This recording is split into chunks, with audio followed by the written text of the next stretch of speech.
அனைவருக்கும் வணக்கம். டிஸ்க்ளைமர் பார்த்துக்கங்க. I am not a SEBI registered person. Before investing consult your financial advisor.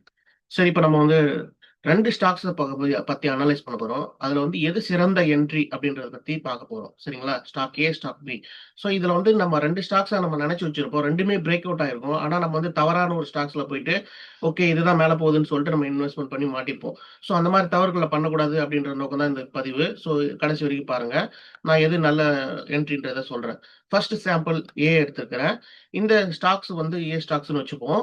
இது பார்த்தீங்கன்னா, நல்ல ஒரு பிரேக் அவுட் குடுக்கறதுக்கு ரெடியா இருக்கு. பிரேக் அவுட் ஆயிடுச்சு. இருந்தாலும் ஒரு கன்ஃபர்மேஷன் ப்ரீவியஸ் ஹைய தாண்டறதுக்கு ரெடியா இருக்கு. 2 நாளா வந்து இந்த இடத்துல பார்த்தீங்கன்னா, 2 நாளா ஒரு அ தடங்கல் இருக்கு. அதுக்கு முன்னாடி இந்த ஸ்டாக்ஸ் பார்த்தீங்கன்னா, ஒரு பிரேக் அவுட்க்கு முயற்சி பண்ணியிருக்கு. இந்த இடத்துல பாருங்க, முயற்சி பண்ணிட்டு ஃபெயிலியர் ஆயிடுச்சு. என்ன காரணம்னு பார்த்தீங்கன்னா, ரிசல்ட் வந்து ரொம்ப புவரா குடுத்தனால கேப் டவுன்ல ஓப்பன் ஆயிட்டு, மறுபடியும் வந்து ஆனா ஸ்ட்ரெங்தன் காட்டியிருக்கு பாருங்க. மறுபடியும் வந்து ஒரு புல் பேக் எடுத்திருக்கு. இந்த கேண்டில் நான் பத்தி நேத்திக்கு பேசியிருப்பேன். அந்த வீடியோ பார்க்காதவங்க நேத்திக்கு போட்ட வீடியோவ பாருங்க. முந்தா நேத்து போட்ட வீடியோ பாருங்க. சரிங்களா?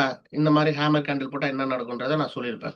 ஸோ இப்ப என்ன நடந்திருக்கு, ஒரு 10 நாளா கன்சாலிடேஷன் நடந்துட்டு, நல்ல ஒரு பிரேக் அவுட் குடுத்து, அந்த பிரேக் அவுட்ட மேல் நோக்கிய உடைப்ப என்ன பண்ணிருக்குன்னா, திரும்பவும் 2 நாள் சஸ்டெயின் பண்ணிருக்கு. திரும்பவும் இது என்ன பண்ண போகுது? உடைக்க தான் போகுது. அப்படி உடைச்சதுன்னா நம்மளுக்கு என்ன நடக்கும் அப்படின்றத பத்தி பார்க்கலாம். ஸோ இப்ப வந்து உங்களுக்கு ஃபுல்லா கிளியரா சாம்பிள் காட்டிர்றேன் நானு.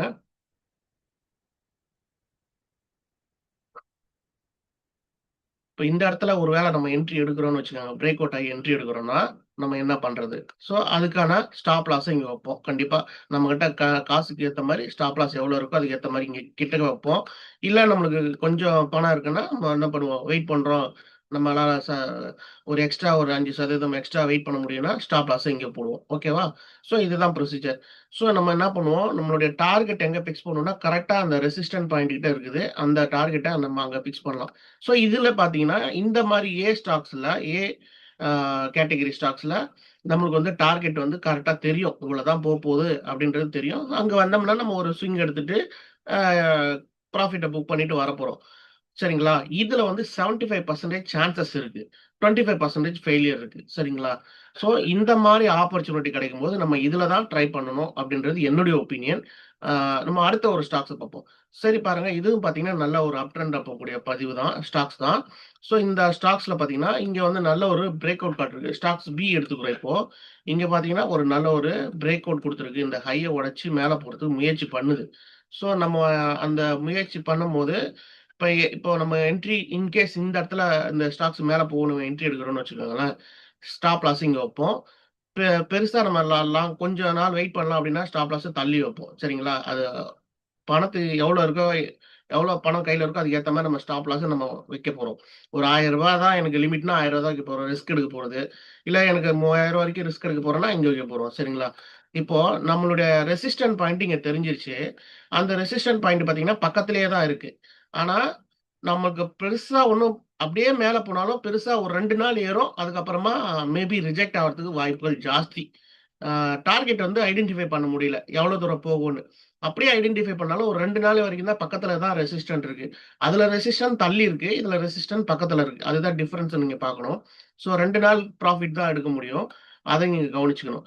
சரிங்களா? இப்போ ஒரு வேள நான் ரெசிஸ்டன்ட் இந்த ஸ்டாக்ஸ் வந்து ஒரு கப் அண்ட் ஹேண்டில் பேட்டர்ன் மாரி இருக்கே.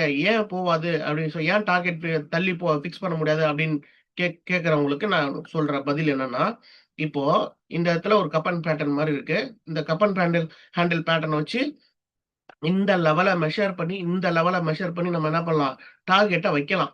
அது மேல போகும்ன்னு. ஆனா நம்மளால ஷூரிட்டி குடுக்க முடியாது. என்ன காரணம் பார்த்தீங்கன்னா, ஆல்ரெடி இங்கே அதே மாரி ஒரு pattern inverse head and shoulder pattern மாரியோ, இல்ல கப் அண்ட் ஹேண்டில் பேட்டர்ன் மாரியோ எப்படி வேணா வச்சுக்கங்க.